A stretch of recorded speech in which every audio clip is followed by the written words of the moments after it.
Suddenly, Camo Studio got automatically updated from Microsoft Store. You are facing a new problem, which is your webcam got automatically zoomed, and you can see the face tracking here, which is really annoying.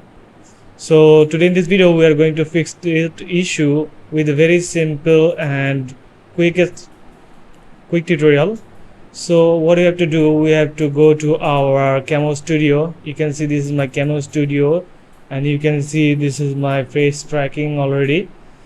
So for removing or disable our face tracking, we have to do the manual here, and you can see this is the auto without zoom, but we have where camera is zoomed, because you can see I am using my iPhone camera with ultra wide, which is 0.5x, but you can see my camera got zoomed without doing anything.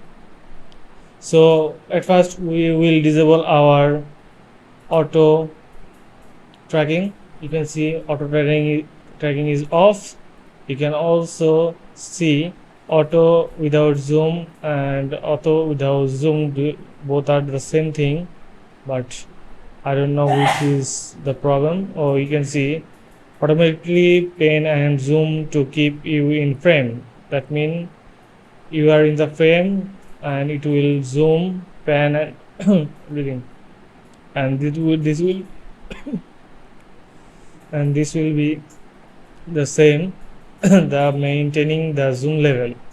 Okay, it will maintain the zoom level, but we will disable our auto tracking. So we will choose manual, and we will decrease that thing. You can see my frame is zoom out, and we got the our 0.5x ultra wide here, and let's see what we'll do. Okay, now you can see we fixed that issue. So I hope this video will help you, and this video, if works, then do like, comment and subscribe to my channel, and share this video with your friends and family. Thank you so much.